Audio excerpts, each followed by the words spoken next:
agwago ndị ụka ka ha were ọnọdụ ha nọ n'obodo wee lụọ ọlụ ma fụ na ndị enweghị ka ọra ha ma ndị a na-emebu bụ ndị ha ga-enekọta anya ma nyere ha aka. Bishop na Niger Right Reverend Owen Nwokolo nyelu ndụmọdụ a na ụka akara iji wee kene Chineke iji wee merube mmemme. High Chief Gabriel Agbim Dika Patron the People's Club of Nigeria International na Umuezema Village Ojoto bụ befa ka anyị sonye bana studio ibutere nya bụ mmemme ebe a nọ wee mee ọtụtụ ihe dịgasị iche iche. N'okwuchukwu ya na Umuezema Ojoto nke dị n'okpuru ọchịchị Idemmili South, Bishop Nwokolo kọwapụtara mkpa ọ dị ka nkwenye ekwenye na Kraịst bụrụ nke ga-ewere ọnọdụ na omenala a na-eme yana ihe onye ọbụla na-eme kwa ụbọchị. Bishop Nwokolo, onye okwuchukwu ya gbakwasara na "Do you make people weep or do you make people to rejoice?"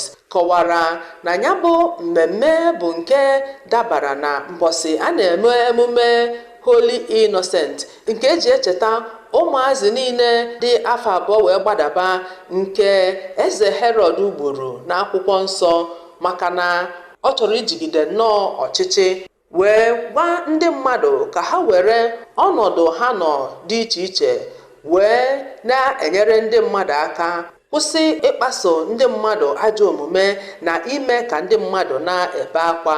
O wee kọwaa na Dr. Agbim, onye were nnọọ ọnọdụ ya wee na-arụrụ ndị mmadụ ọrụ n'ụzọ dị iche iche ma kpee ekpere ka Chineke nye ya amamihe, ezi ahụike nke ga-enyere ya aka ka o wee na-echetacha ihe dị mma ọ ga na-emere ndị mmadụ. N'oge anwa ahagobere ya dịka onye patron nke People's Club, onye president nke People's Club of Nigeria International bụ High Chief Joe Ilonze kọwapụtara nnọọ ọrụ dị iche iche Dr. Agbim lụrụ yana otu o si wee nye aka otu ha wee bụrụ nke ga-awanyere n'ihu. Onye yibere ya uwe nyekwazi ya mkpọrọ nke na-egosi na ọ banyego n'ọkwa Patron. Aka na-achị obodo Ojoto bụ Igwe Gerald Mbamalụ, onye anabatakwaziri na otu People's Club nke Nigeria International na ndị ọzọ, kọwara Dr. Gabriel Agbim ka otu nwa ha ji eme ọnụ nke lụgoro ọtụtụ ọlụ ma nyekwazịa ndị mmadụ ahụike n'efu, kpọrọ ndị ọzọ aka lụrụ n'ihe ka ha bụrụ ndị ga-eṅomiri ya. Ebe otu onye ochie nọ na ya bụ otu Chief Innocent Ude sitere Oraifite kpere ekpere ka otu ha bụrụ nke ga na-agawanye n'iru.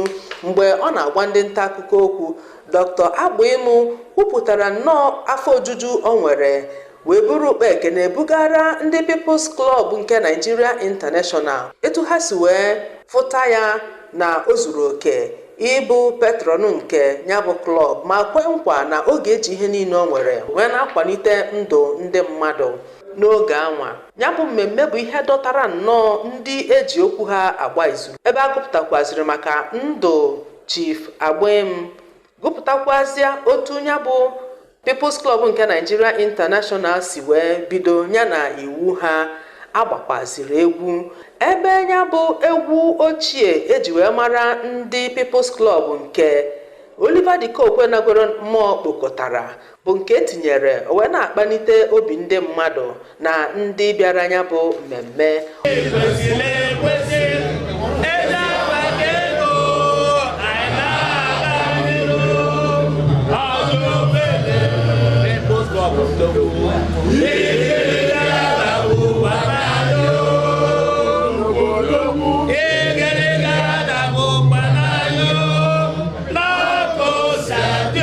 Ogochukwu Oranụ n'akụkọ ụwa ABS.